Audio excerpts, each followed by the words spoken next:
Thousands of aspiring authors teamed up with Christian Faith Publishing to publish their book because Christian Faith Publishing is an author-friendly publisher who understands that your labor is more than just a book. We provide authors freedom and flexibility throughout the publishing process, professional book editing, award-winning design, and some of the highest royalty structures in the publishing industry. And as always, you will retain 100% of the rights to your book. I was looking to find a company that I could trust, one that assisted in the editing process completely. The most important qualities that I was looking for was a publisher who was honest and upfront, no hidden costs or fees, and owning the rights to my own work. Christian Faith Publishing will publish, market, and sell your books in all major bookstores, online booksellers, as well as specialty Christian bookstores. Call for your free author submission kit. 800-978-4812. 800-978-4812. 800-978-4812. That's 800-978-4812. Here's important new information from the Diabetes Solution Center for you, a family member, or a loved one suffering with diabetes. If you have lost your provider, or if you need a provider for diabetic supplies, you may qualify to receive your diabetic testing supplies now with little or no out-of-pocket cost, regardless of your age. All you need is Medicare or private insurance to be potentially eligible. Call the Diabetes Solution Center right now for details. Just takes a couple of minutes.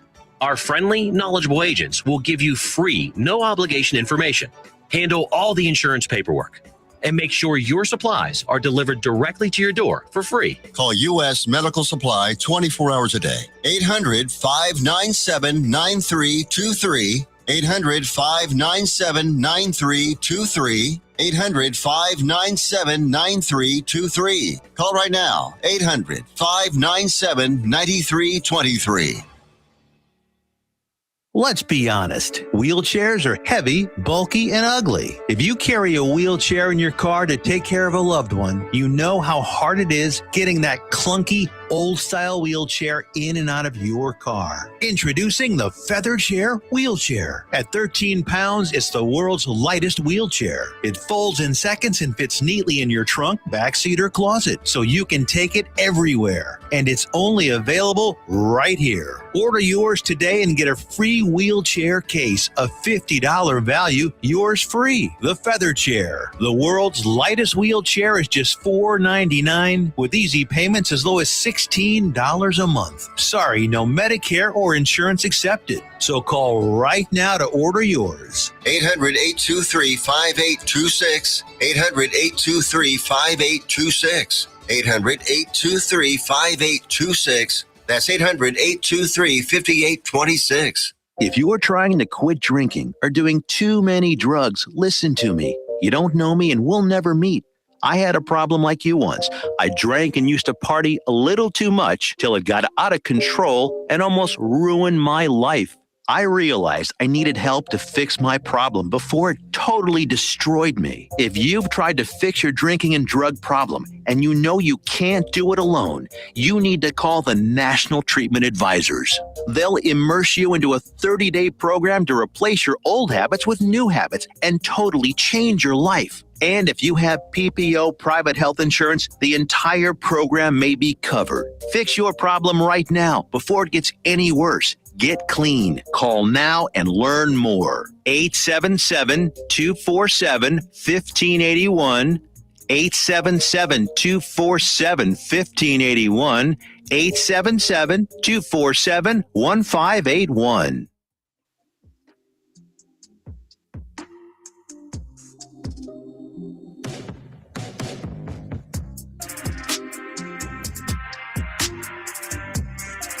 What's up, Texas? How's everybody doing?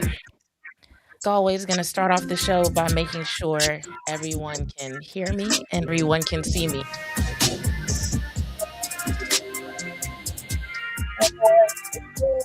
A very dry Tuesday. So if you hear me cough, if you hear a little bit of roughness in my throat, just know that here in North Texas, we've been dealing with like 20% or less humidity for the past few days. So yeah, that's been a little bit rough on your girls' sinuses, vocal cords, and everything. But how's everybody doing? Speaking of things being a little bit dry, when it comes to the Cowboys news out there, like this feels like a very quiet, very slow time compared to what we're used to. I feel like we're used to this time of year The combine starts. There's some meeting that's held on Jerry Jones's bus, and then we get a soundbite that has everybody talking for the weeks and months to come. And this time, not so much. We've got a little bit of news, a few pieces of information from Stephen Jones, but nothing that really has the Twitter streets buzzing. And I'm gonna be honest, I'm kind of here for it. I know there are some people who are very frustrated by the lack of drama, the lack of tea being spilled. But as a person who just wants to see the team get their shit together personnel wise, figure out what they're doing in terms of the defensive staff, and do way better in 2026 than they did in 2025 and 2024, I'm like, if that means keeping it quiet, keeping it short and sweet, then by all means, let's make that happen. But if you're watching and you have any opinions on that you want to throw in the chat, feel free, and I'd be happy to respond to your questions or concerns, or just give my opinion in response to yours.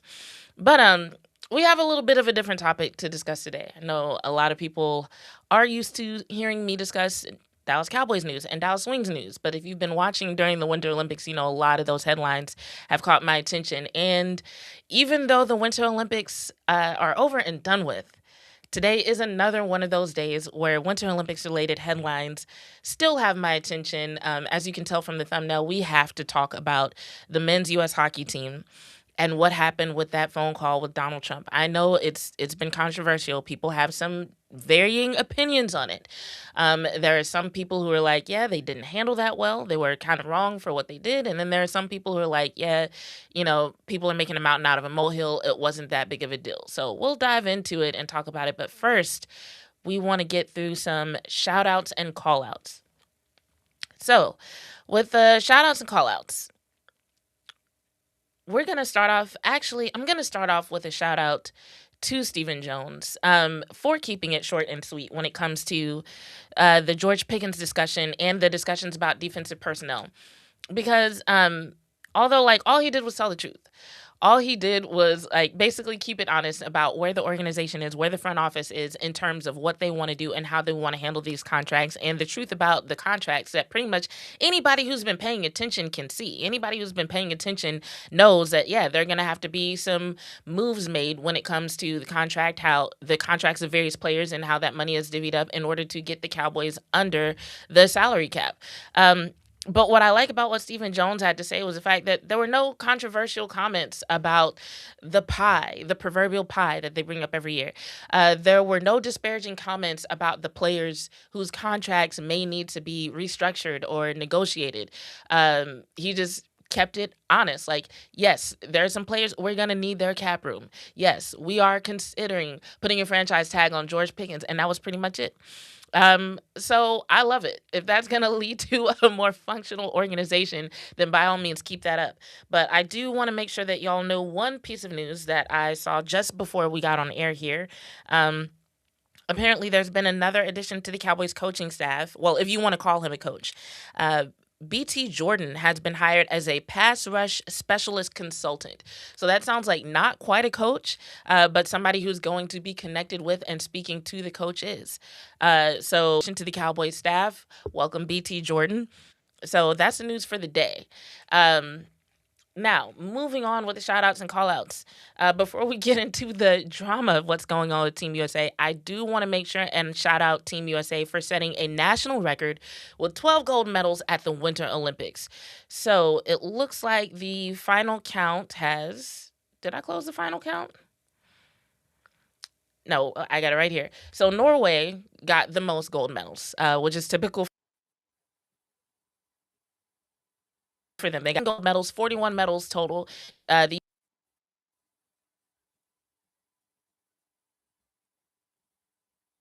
Italy, then Germany, and then rounding out the top 5. Team USA for the new record, and shout out to all those countries for doing so well at the Winter Olympics. I also want to give a quick shout out to the Premier League teams that are keeping this championship race so interesting and engaging. So if you've been watching, you know that I've kind of had my eye on the Premier League. I've been trying to learn more about the game of soccer, and that has led me to watching a lot of the Premier League matchups. I still don't have a favorite team. I do not have a favorite team, but I do have some favorite players. Y'all know I love some good storylines. Y'all know I cannot help myself whenever I see a good player who gets me interested in their play style or in their backstory or just in their swag in general. Like Liverpool's Ekitike really reminds me a lot of CeeDee Lamb in terms of swag and what they bring to the sport in terms of their persona. So just stuff like that gets me interested. But don't get it twisted. I don't have a favorite team yet. However, last week, I did talk about possibly doing some Premier League watch-alongs, and I think I might do that this weekend. So make sure you keep your notifications turned on. But yeah, as far as the Premier League teams at the top, first of all, Manchester United fans should be feeling really good right now, especially considering the fact that when I started watching, like kind of in the middle of the season, Manchester United fans were kind of pissed off and for good reasons. Not just because the team was underperforming compared to what fans were used to, but the more I dug into it, the more that I saw the organization just did not seem to have any actual direction. And I feel like that would piss off most fans more than the team just not doing well. But Michael Carrick has y'all looking right. Not only that, but I gotta point out, he kind of looks like he could play the protagonist in like some kind of to-be British spy movie. Like, y'all ever notice that? But outside of that, he has Manchester United back in the top four, so that's an interesting storyline. Could even become more interesting as the season going, because I think they're only a few points behind the top spot. Let me see if I have these standings. Yeah, Manchester United is at 48 points total, and Arsenal is at the top with 61. So in theory, there is a version of reality where, Manchester United could get to are competing with Man City and Arsenal for that top spot, the way that Michael Carrick has things looking. So I heard Manchester United was still looking at other potential head coaching candidates, and I'm not sure why. Because worst case scenario, if you keep Michael Carrick and he doesn't do well, it's like, oh, well, he was doing well, so we gave him a chance. It didn't work out well.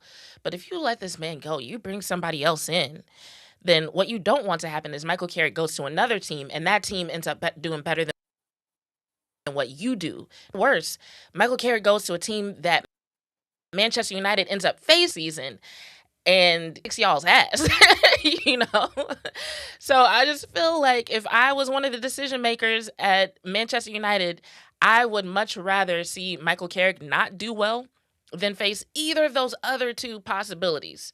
So it's just like, if y'all do plan on switching away from Carrick, you better be sure. You better be sure, because these fans will fucking riot if you let him go and then the team goes back to being trash. What else we got in Premier League? We got Man City keeping it interesting with Arsenal at the top. They're winning their games. Arsenal winning 4-1 over Tottenham. Other shout out that I need to give out. I need to shout out the Arsenal fans in the DFW area. So let me tell y'all how this went down this weekend.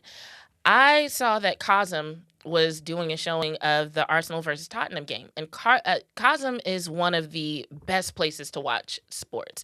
It's like an immersive experience, huge screens, great food. I love it there. What's up, JV? Good to see you in the chat. And so I saw that Cosm was showing the Arsenal game. So I'm like, okay, I'm going to roll through, see what the vibe is like, because this game was at like 10:30 on a Sunday.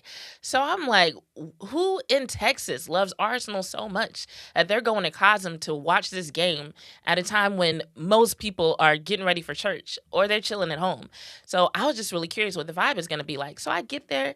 There's some people in there, not packed, but there were people in there. I'm like, okay, this is a good vibe. But then I realized, I'm like, wait.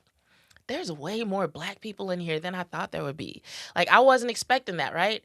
So I'm like, okay, interesting. And afterwards, I hit up the homie John, and I'm like, John, there was way more Black people there than I thought there would be. That's not what I led with. We were talking about, that came up. And John, who does not watch sports, who's not into sports, who doesn't know anything about sports, much less the Premier League, he's like, somehow I knew that. I feel like I know some Black people who are Arsenal fans. Somehow I knew that there were a lot of Black Arsenal fans. I'm like, are you serious? So I started doing my little search thing. I'm researching to see, like, what's up with this? Like, is it a Dallas thing? Is it an American thing? Like what's up?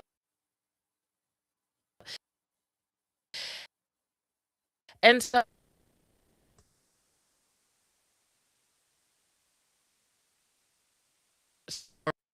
Chijioke Nwanka. I hope I'm saying it right. I think it's Dr. Clive Chijioke Nwanka. And I wasn't sure what to expect when I started listening to this book on Audible.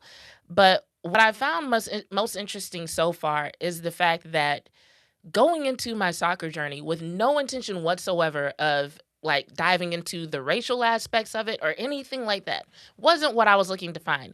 Just following my natural curiosity about the sport, following the story of the sport, the fans of the sport, and myself reading about racism. And the author of this book he starts off talking about how racism back in the 60s has played a role in the formation of the culture around Arsenal and its fan base. But he also mentions that it's a particular brand of racism that came from number one in everything, the USA. And I say number one in everything sarcastically because, if you've been paying attention, you know that that's been part of the narrative that America has created about itself for the longest time. That is number one in everything. But it does seem to be number one when it came to this. This is not the first book I've read where they've been like, oh yeah, the way that these particular racial narratives were dispensed among the population, the way that this particular brand of racism took place or took shape. Yeah, that started in America. And so the reason I'm bringing that up is, one, something that I'm going to bring up in the future because I just find it fascinating that there's this whole subculture of Black Arsenal fans. And I'm really enjoying my foray into the world of soccer.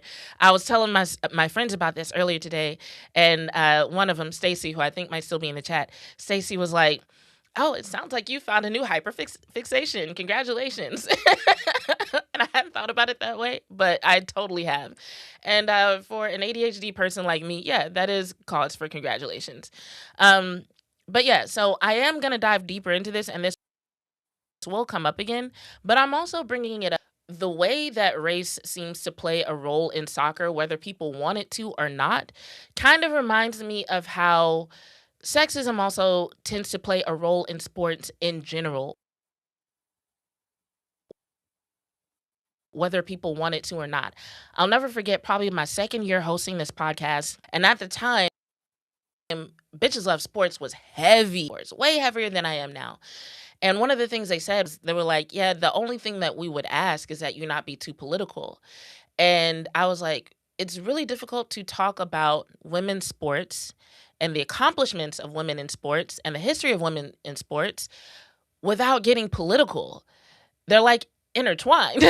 Like that's not a thing. I wanted to be like, have you watched my content? What? That is a ridiculous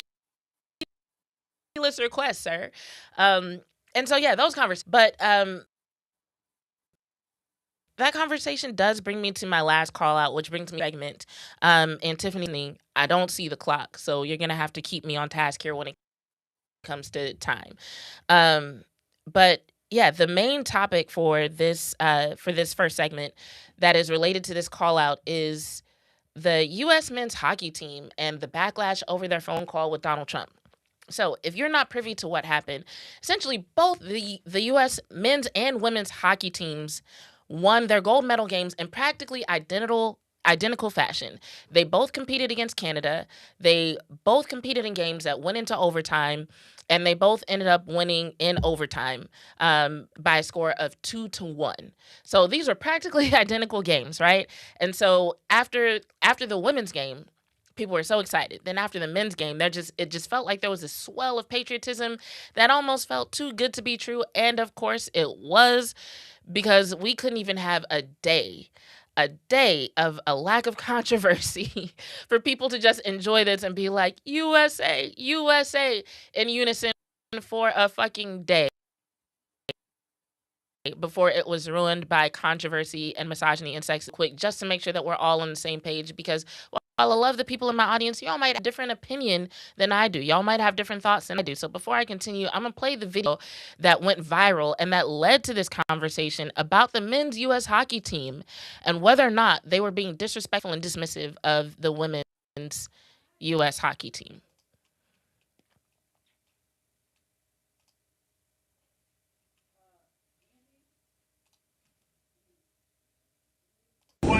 minute. 1 minute. And by the way, your goalie played not bad. Howie, say hi. Howie, say hi to him. How you doing, Don? I have seen hockey goalies have slightly worse games than him. Unbelievable, and you were all unbelievable. And that team is pretty good you played. I don't know if we'll play again anytime soon, right? And, you know, I tell you what, I just told my people 2 minutes ago they'd be calling. I said, we're giving the State of the Union, send a military plane or something. But if you would like to, it's the coolest night, it's the biggest. We're in. Speech. Can you pick us up in Miami on Tuesday morning? Yeah, Tuesday morning. Close the northern border. We'll get cash and we'll get the military to get you guys over. I'm gonna let's go. Boys are going to the State of the Union. The nice thing about being president is I can tell you, you don't have to worry about the weather or landing.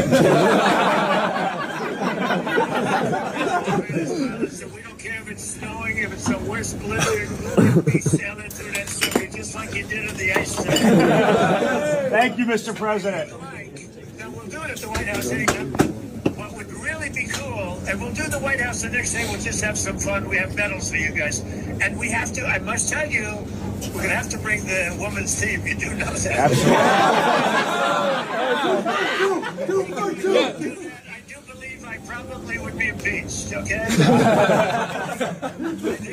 But anyway, if you could work that out, I would be honored to have you. I'll introduce you to the whole... I got it, boss. I got it. So we'll pause it there. So that is FBI Director Kash Patel holding a phone for the men's U.S. hockey team to talk to President Donald Trump. And the controversial comment that got a lot of attention was when Donald Trump said, of course, I have to invite the women. He just has. And the entire team laughed at that supposed joke. And then Trump goes on to say, you know, I'm basically reducing the gold medal winning women's U.S. hockey team to a political burden. And there was some controversy about why that was. They were like, okay, is it because he just has an issue with women who accomplish something? Which, I mean, sounds crazy until you consider some of the things that the president has said to women who were just doing their jobs and had the audacity to ask him like a relevant question. And some of the names they've been called and the comments that have been made about their supposed intelligence, their appearance, or their qualification to even do what they do. And then there was the headline about the women's gold medal game being, and I quote, unprecedentedly gay. Consisted of a total of 9 representatives of the LGBTQ plus community, and that got some attention from some people, some positive and some negative. And so there were people wondering if that was the issue and of the women who were involved in hockey, that he just wasn't looking for their presence, that there may be a little bit of political tension in terms of the policies that he's enacted and what the women are interested in. Hold on, I'm looking. And so basically, this particular clip was brought to my attention when someone pointed out that, hey, it's kind of weird that, you know, this is the party that Donald Trump represents, the party that always talks about protecting women, yet seems to also see women as some sort of joke, as some sort of burden, as some sort of political obligation that he just has to have around but doesn't really want to. How can we trust people to protect women when they also view women as a joke? And so that's where I started off, like, looking at this story from the perspective of just the oddness of, you know, simultaneously saying that you respect women and you want them to represent the country in this way and you're proud of them for winning a gold medal, but yet at the same time you make them the punchline of a joke. Like, I'm trying to reconcile that in my head. And what bothered me was not only the fact that these men were laughing, but it was also thinking about the fact that there are so many women who support this campaign for protecting women, quote unquote, and protecting women's sports, who also go along with this particular narrative that is perpetuated by the same men who are making them a punchline. In other words, to simplify this, you've got women allowing their definition of who a woman is, who they should accept or reject as a woman, and exactly what that narrative should be around women. And you've got women accepting that narrative, not from people who actually seem serious about protecting women, not from people who actually seem to respect women, but they're accepting that narrative. They're accepting that directive or those directives from people who laugh at women, from people who, even when it comes to women as accomplished as the U.S. women's hockey team, will turn those women into a joke, will reduce those women into a punchline, will reduce those women into a political burden, something that they have to put up with for the sake of meeting someone else's definition of quote unquote fairness, so that they don't have to deal with the backlash in President Trump's case of potentially being impeached, which obviously that he means that as a joke, but potentially being impeached because, of not including the women that he really doesn't seem to want to have anything to do with. So that was my first response, of just the irony of that, of just how ridiculous that entire, just painting that picture and just looking at how ridiculous it is in its entirety. But then I saw the response from some of the guys who were involved. So it was, hold on, I'm trying to make sure that I get their names right. And I apologize. This is another one of those days where I have my notes all over the place.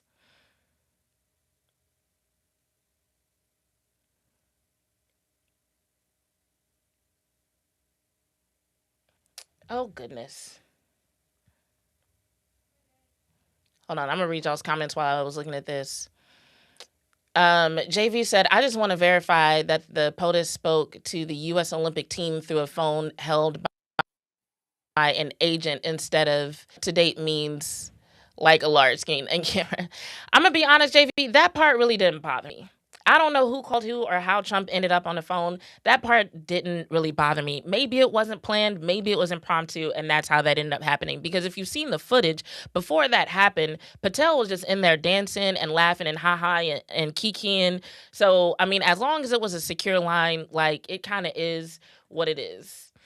All right, so it was Jack and Quinn Hughes who were the ones who put out statements in response to what everybody's been saying about the men's hockey situation. And we might bring this over into the second segment because it looks like we're going to run into the break. I'm going to do a little bit of read and react before we get out of here and into the break. And so this is what was published on ESPN. It says, U.S. Olympic hockey player Jack Hughes called his team's relationship with the U.S. women's team as quote-unquote tight, pushing back on the backlash over into President Donald Trump's comments about the women's Olympic hockey team. He said, our relationship with them over the course of being in the Olympic Village, I think we were so tight with their group. After we won the gold medal, we were in the cafeteria at 3:30 a.m. in the morning with them. We go from there, pack our bags, we're on the bus. He goes on. He says, people are so negative about things. I think supporting that locker room shows how much we support them, how proud we are of them. The same way we feel about them, they feel about us. People are so negative about things, is what he said. And as I was reading this, I was just kind of like, what do you mean people are so negative? And so I was like, let me continue, because maybe he says something to make that statement sound a little bit less dismissive of people who are concerned about the tone of that conversation they were having. So he goes on and says, everyone is giving its backlash for all the social media stuff today. People are so negative out there, and they are just trying to find a reason. They're just trying to find a reason to put people down and make something out of almost nothing, Jack Hughes said in response to a question by the Daily Mail at a team celebration event outside of 11 Miami on Monday. So he says, people are so negative out there, and they're trying to make something out of nothing. And to that, I'm going to just say this. If you feel like this is nothing, then you are speaking from a place of privilege, period. Because this isn't nothing. This is a man who has enacted policies that, or is trying to enact policies that have the potential to affect what women can do, their ability to vote, the rights they have, and not just women. We're talking about LGBTQ plus people in general, because like I said, we don't know if the laughter was about the makeup of the team or just that they're women. So it's not nothing. We're talking about people who are actually concerned about human rights, civil rights and the direction that this country is going in. So when they see you laughing and ha-haing and kikiing about the women's team, they don't see this as just a locker room joke. They see the men's hockey team laughing and kikiing with somebody who just a few months ago was talking about rolling back Title IX. You know what I'm saying? And so I just feel like when you say things like that, you don't understand the actual gravity of your words. And then he goes on to say, they talk about being sincerely grateful for the invitation to the State of the Union. And then Jack says, everything is so political. We're athletes. We're so proud to represent the U.S. When you get the chance to go to the White House and meet the president, we're proud to be Americans, and that's so patriotic. I only have a few seconds to the break here, but I'm going to give y'all a preview for segment 2.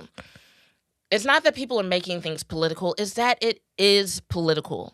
Like I said earlier, you literally cannot dive into the history of sports without hitting something involved in racism or sexism. And especially when we're talking about women's sports, we're talking about a situation where they weren't even allowed to play hockey. So in segment 2, we're going to dive deeper into that and why people are so upset about Jack Hughes' comments. Stick with me and we'll be right back after the break.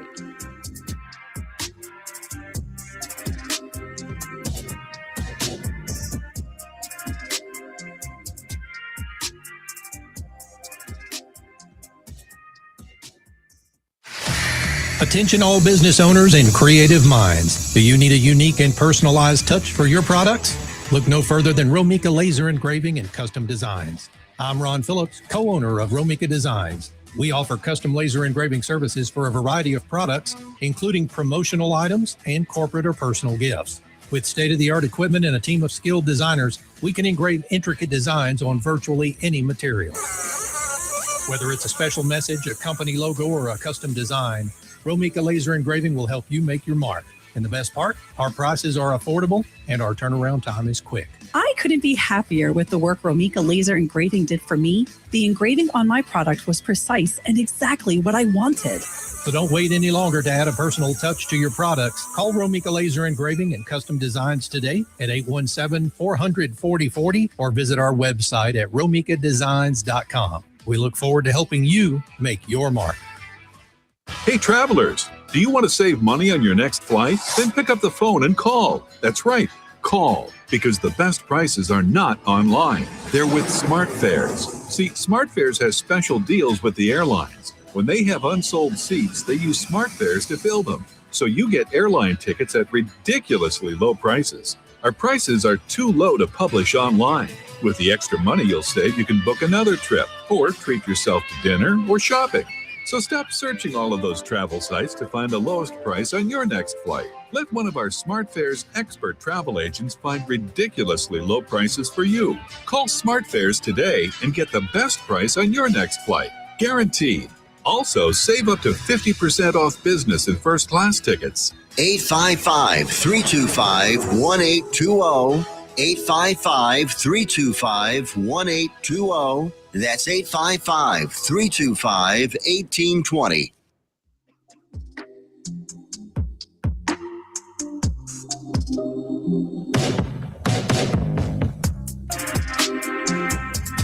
And we are back.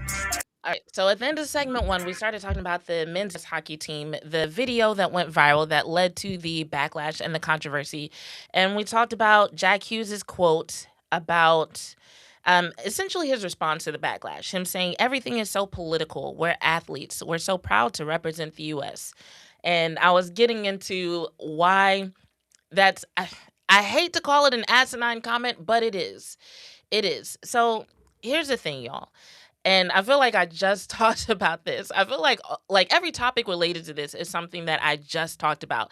Last week, we just talked about the fact that there are young women who are excluding themselves from the path to greatness in terms of joining women's sports because of their concern over their image and just the way people seem to respond to women's image, how they look, make fun of them, talk about them, and how that's literally discouraging women and girls from being involved in sports.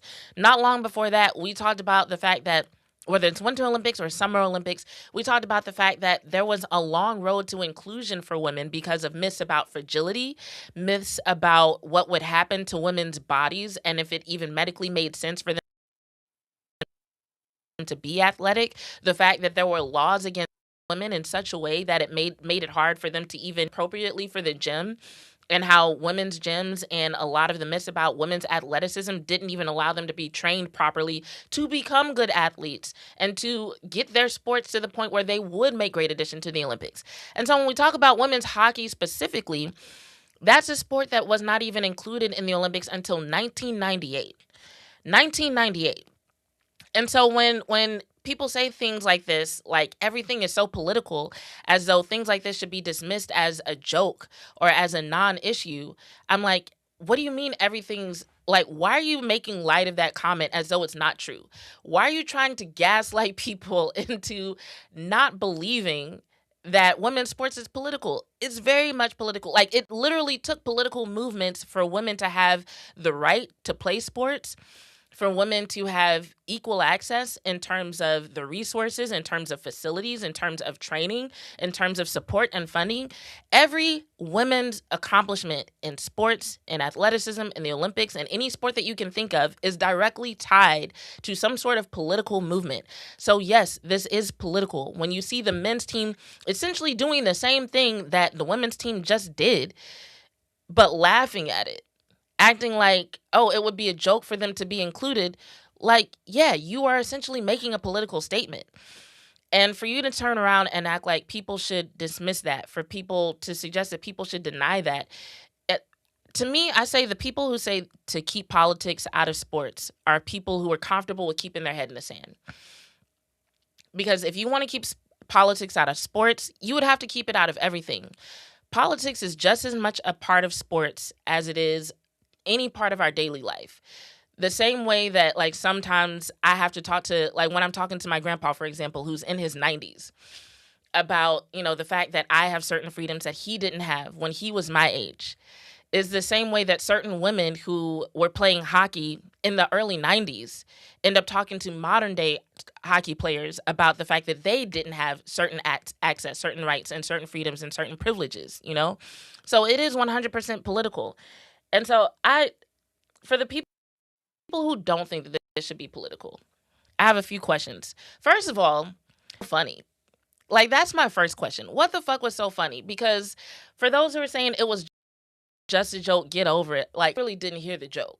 So we can even start there. Maybe I'm wrong. Maybe I'm one of the people who just doesn't get it. So, like, if you're watching this after the fact, or if you're in the chat, like, please enlighten us as to what was so funny. As a matter of fact, Jack Hughes, that would have been my question. While people are asking him what his response is, and he's like, oh, everything is so political, you know? Everybody's so negative. Okay, well, if everybody's so negative, enlighten us. What the fuck was so funny? Like, please help me understand how inviting the women's team to the White House, just like you're being invited, is somehow a joke, is somehow a punchline, is somehow funny. Because I feel like that's problem number one. People aren't seeing the joke. So no matter how many times you try to say it's just a joke, nobody's explained it. And so it doesn't sound like it was actually a joke. It sounds like that's your way of saying, I'm uncomfortable with being held accountable for my actions. I'm uncomfortable with being held accountable for my reaction, my response, or lack thereof to the president making fun of women I claim to care about, of women I claim to respect. And I don't want to talk about it. So I'm going to say that y'all are overreacting. It's the PR version of gaslighting is what it is. So that's the first thing. And then another thing that I would say is, for the people who feel like politics should be kept separate from sports, how do you discuss the history of sports without discussing politics? How do you suggest we explain why this was the first team that even had a Black woman hockey player on it without discussing the limitations that Black people have had in terms of access to certain sports and access to certain spaces? How do you explain the fact that the first women's hockey tournament in the Olympics didn't happen to 1998 without talking about politics, without talking about the history of women in sports? How do you explain that big delay, that big gap in time between the introduction and the formation of certain men's sports leagues and the corresponding women's leagues? Like, how do you explain how women's gymnastics, women's basketball, women's soccer, how all of those sports are so far behind in terms of support, development, resources, and everything else without discussing politics, without talking about the truth of how so many things were kept from women professionally, socially, legally, not to mention athletically? How in the world do you discuss sports and the history of sports and explain why we are where we are?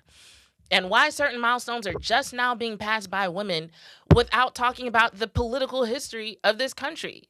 And so that's why I say the people who say keep politics out of sports. We don't need to get political. It's not that big a deal. We don't really, it was just a joke. You motherfuckers just want to keep your head in the sand. That's all this is, because there's no rhyme or reason to it. There's no real logic to it. There's no real support for this idea that politics shouldn't be part of sports when every single major milestone in sports history is connected to some sort of political event or political movement or the withholding or addition of someone's civil and human rights. That's just true. It's like we literally cannot talk about the accomplishments of the women's hockey team without at some point talking about the fight that women have had to put up in order to be able to play sports in the first place. So going back to the comment that I made in the first segment before I wrapped this up and wrap up my response, you cannot sit there and laugh and kiki with Kash Patel and with Donald Trump and not have certain people look at that and say, yeah, you're laughing and kikiing with the people who want to roll back Title IX. You're laughing and kikiing with people who want to take away women's voting rights. You're laughing and kikiing with people who feel like they have the right to dictate how women should look, dress, think, and behave. It's not just random locker room talk. It is support for the idea that women should be controlled by men in power. Because that's the thing about it. When y'all talk about protecting women, but you don't respect women, protection without respect is control. That's what it is. Protection without respect is not protection, it is control. So, like, even in modern day Olympics, we cannot say keep politics out of sports when there are actual athletes who are not allowed to compete because of their hormone levels. Because governing bodies cannot get together and decide what they feel like they're comfortable saying a woman is. And because they want to define what a woman is, there are actual athletes who are fucking good at what they do who are not allowed to compete because they don't fit what certain politicians think a woman is supposed to look like or how big they're supposed to be. Like, are you fucking serious? But then you want the right to laugh and kiki and ha-ha about it and don't have nobody hold you accountable. Don't have nobody talk about the fact that you're supporting and encouraging the people who are putting those restrictions on women in place. And for the women who support those restrictions, I want you to think long and hard about what it is that you're supporting, because I get it. I get that some people are like, well, we don't want men in sports. I don't want men in women's sports necessarily either. But I will say this. There are ways to figure out how to improve your sport without denigrating other women and without placing these strong restrictions on what it means to be a woman. And here's what I mean by that. We might not even get to as it is in sports, so it is in life today, because I need to finish it. So I need to get it out. I didn't do my show notes in this, and the more I talk, the more I'm like, I need to go into this, because here's what this conversation about women in sports reminds me of a little bit, right? So y'all know I played roller derby for some years. And in roller derby, a lot of games are open gender. That means I've played with and against men, non-binary people, trans people, of course, cisgender women. I've played with and against everybody, almost damn near any classification you can think of, right? And I'm going to go off on a tangent, but I'm going to come back. Now, I want y'all to think about what Bad Bunny said recently. He said, and I'm paraphrasing here, but basically the best way to combat hate is through love. And I'm going to say this, by turning this into a conversation when it comes to protecting women in sports, by turning it into a conversation about which women you hate and the type of women you hate, you are literally denying yourself the opportunity to express a love for your sport by improving it. And here's what I mean by that. in roller derby, there was a conversation about trans women in sports because there were some women who didn't like playing against trans women because they said they played too much like men, right? And so there ended up being this big conversation about whether or not that was true and whether playing with and against men was a bad thing and this and that. But my thing was this. First of all, as someone who skated with and against a lot of trans women, I don't know what you would consider a lot. More than most. There's a lot of women who ain't never even met a trans woman in their life, first of all. So when I say a lot, I just mean more than most. You know what I'm saying? Like, and I don't have an actual count, but I'm pretty sure I've skated with and against more trans women than a lot of people have actually met in their real fucking life, okay? So, but by a lot, I mean I've skated against trans women who were smaller than some of the cisgender dudes that I know. And I've skated against some that were bigger. So when you say trans women skate like men, it just sounded very general to me. As a matter of fact, and these names might not mean shit to most of y'all, but if you watch roller derby or if you play roller derby and watching this, you know the names I'm about to mention. Probably two of the skaters I was most afraid of were Peace War and Freight Train. Two cisgender women who would put you on your ass. So the people I was most afraid of were not the fucking trans women and how hard they would hit me and how tall they were. It was actually cisgender women who were the ones I had the hardest time against. So when I'm listening to people complain about competing against trans women, I'm like, is it that trans women are a problem? Or is it that your league needs to have a weekend clinic so you can learn how to hit better or take hits better or block better? And I feel like if instead of focusing on how trans women skate, you actually look at what the shortcomings are in terms of your personal gameplay and your sport, we can actually come to some sort of common ground that actually makes sense. Because are there some sports that could benefit from maybe a weight class system? Yes, there are. Are there certain sports that could benefit from maybe a height class system? Maybe. So we don't have to attack all trans women because we're afraid of their height and weight when there are literally systems you can put in place that account for height and weight, you know? And it's that if it's something like in the case of roller derby where you don't like the fact that they hit so hard, first of fucking all, there's no rules against hitting hard. It's a contact sport. You're supposed to hit hard. You're supposed to take pride in that shit. And if for some reason you have a problem with hitting hard and being hit hard, that is a personal problem. I need my league to get together and figure out how we can get better at this problem. That's not a trans women problem.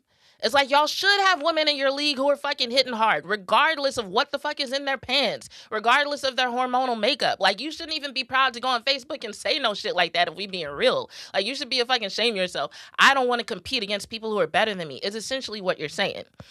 So anyway, I digress. We got on this topic by talking about the fact that some of the same people who talk about wanting to protect women and who act like protecting women in sports is at the forefront of their mind, they will turn around and turn women into a joke and turn women into a punchline and then try to act like, oh, everybody's so political. Everybody's so negative. No, sir. Like, that perspective is speaking from a place of privilege. If you are a person who can go through most of your life not worried about the potential for policies, procedures, rules, and legislation to be put in place that will impact you, who you are, and the people that you love and care about, then that's privilege.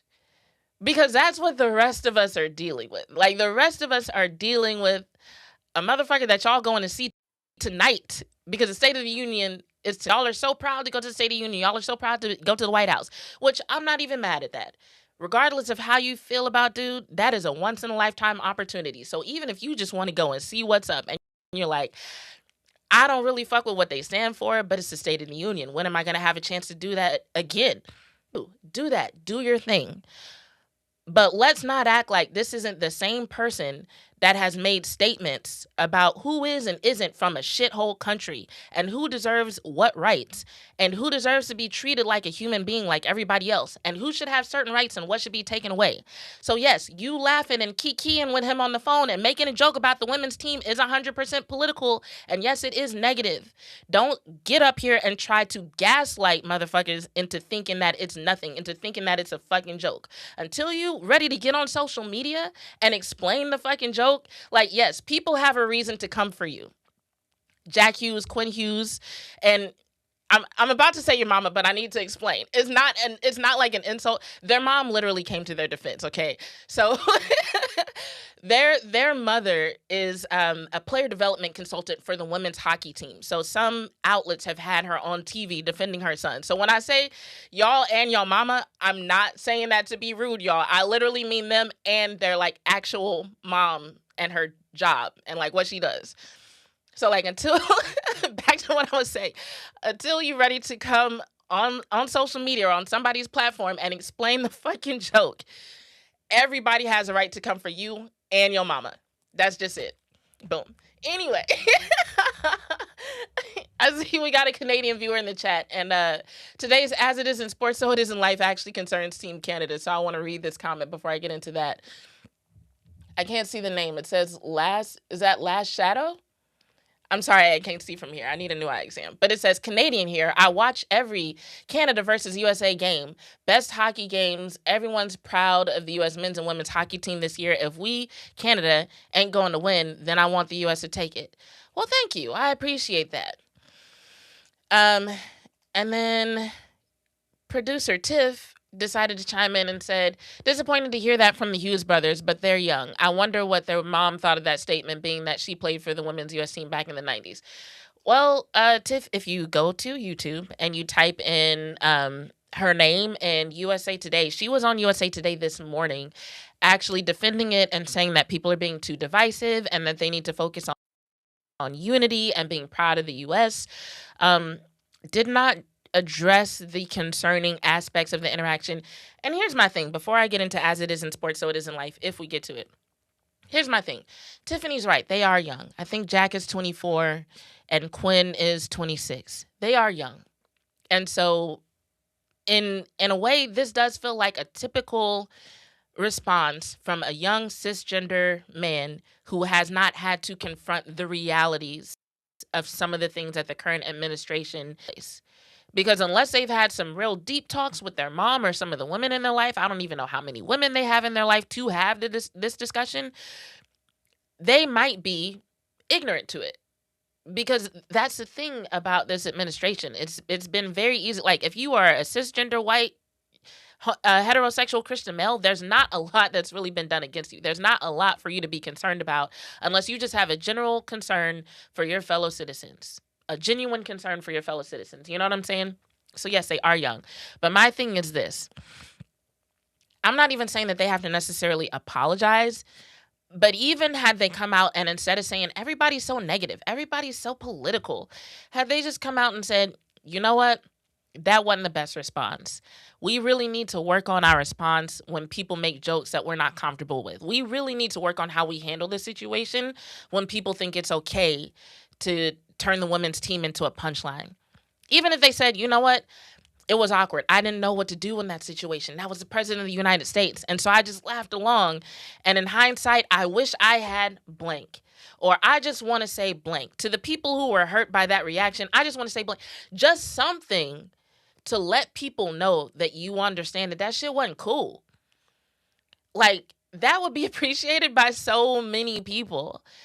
But when you turn around and take the opportunity to actually address it in a genuine way, in a way that shows empathy, care, concern, in a way that shows understanding of why the women turned down that invitation. Because, like, let's talk about that.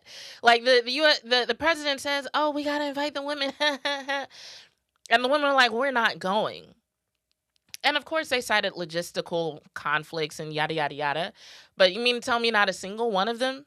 No, the whole team in solidarity said they're not going. And I've been Googling it. I've been looking for it. As far as I can tell, not a single one of those women has even come to the defense of those guys or what they did. So while they out here swearing it's just a joke and they care so much about the women's team, ain't none of the women co-signing that.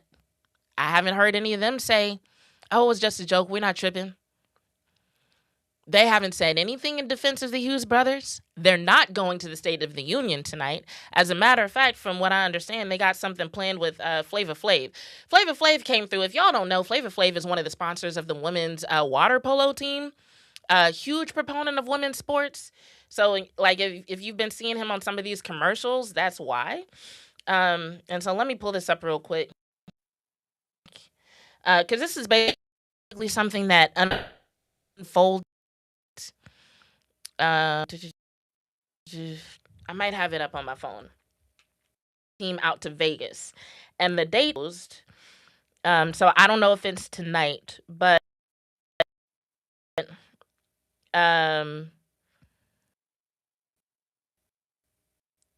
let's see if I can pull up the post. So Flava Flav said, if the U.S. women's hockey team wants a real celebration, I'll host them in Las Vegas. Some nice dinners and shows and good times. I'm sure I can get a hotel and airline to help me out here and celebrate these women for real, for real. And then, of course, followed it up with a gif of himself. And so he put that out on X. And then apparently Delta, who is the sponsor for the U.S. Olympic team, they reached out to help him arrange it. They made Flava Flav said that who are performing in Vegas right now are apparently his boys, quote unquote. So apparently StubHub chimed in and are going to get them some tickets to help them see the Backstreet Boys. Let's see what else. There was mention on social media of the women's team being presented with some gold medal clocks. So I don't know when all this is going down, but Flava Flav came to the women's team and provide a celebration and a homecoming that they'd actually be comfortable attending. Because like I said, the team is made up of all women, some of them who are queer. I can see why they might not really want to go to a State of the Union where, from what I understand, a lot of Democrats and progressives have been disinvited. Like, who the fuck does that? It's like I told y'all that one time when I was like, it's always be there, but it's a sentiment that's felt across races and across demographics. I feel like there's a lot of women on that team who when they thought, who all gonna be there? They were just like, nah, not feeling it. Not feeling it. So Tiff chimes in, we're not going to do As It Is in Sports, So It Is in Life. Y'all just going to have to keep your notifications on. And on Friday, I will follow up with the As It Is in Sports, So It Is in Life that I had planned for the day, which actually involves how to deal with basically silver medal syndrome, being in second place and not knowing if you should feel grateful and satisfied or if you have a right to be like, nah, this ain't good enough. So check me out on Friday and we'll talk more about that. But I do want to get to this one more comment from Tiffany, who says, being young isn't an excuse either. The entire team had the bro thing going with Trump, which is the major problem. The administration is trying to take women's rights to vote away and so much more. I'm proud of the women's team for turning it down. And then there's more to this. Let's see. I'm not going to say that out loud because I still don't know what YouTube is going to censor. So we'll leave that in the chat. And if anybody wants to see how Tiff concluded that, you can go to the chat. But agreed and agreed. And which is another reason why they maybe shouldn't be ha-haing and kikiing with this man. It is political. It's political, it's negative, and for the women who are who were feeling a sense of pride when watching the women's hockey team, it's hurtful. You know, it's hurtful. JV says, yes, I am also a huge supporter of women's sports. Thank you, JV. And I know you are, because even whenever I shift away from Cowboys and start my Wings content, I always see you in the chat and I always see you in the comments and liking the posts. So I appreciate you, JV, for being a supporter of women's sports. But anyway, we don't have enough time to do As It Is in Sports, So It Is in Life today. We also don't have enough time to get into the WNBA CBA negotiation updates that I was going to give you guys. Just know that there has been progress, but not quite enough. March 10th is a date that the WNBA and the WNBPA are looking at to try to wrap things up. But let's just say the WNBPA, the players right now, feel like they've been backed into a corner by the WNBA. They feel like the WNBA has manipulated timelines in order to get them to accept terms that they're not really happy with. So you might hear talk about March 10th being a date, but just know that there's still some drama amidst those negotiations that we will talk more about on Friday, and any developments between now and then we'll also address on Friday. So keep those notifications on. And on Friday, we'll talk about the WNBA. We'll talk about as it is in sports, so it is in life. I know that's become a popular segment among most of y'all. And if there's any further developments with the men's hockey team, we'll talk about that too. And then, of course, any Cowboys news coming combine. We will definitely have that to discuss. Friday should be a fun episode. Make having your notifications on so you know to join me. And I can't wait to talk to y'all in the chat. But anyway, thanks for tuning. I'll see y'all this Friday and next Tuesday on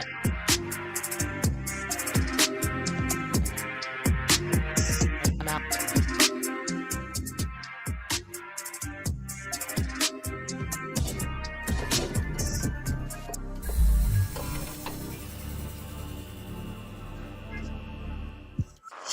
From Burleson to Venus and Grandview to Godley, this is the voice of Johnson County, Joco Community Radio. Have you ever met a single person in your life that enjoys paying taxes? No, no one does. If you can't sleep at night because you have a huge problem with the IRS, I've got some free advice for you. This service is strictly limited to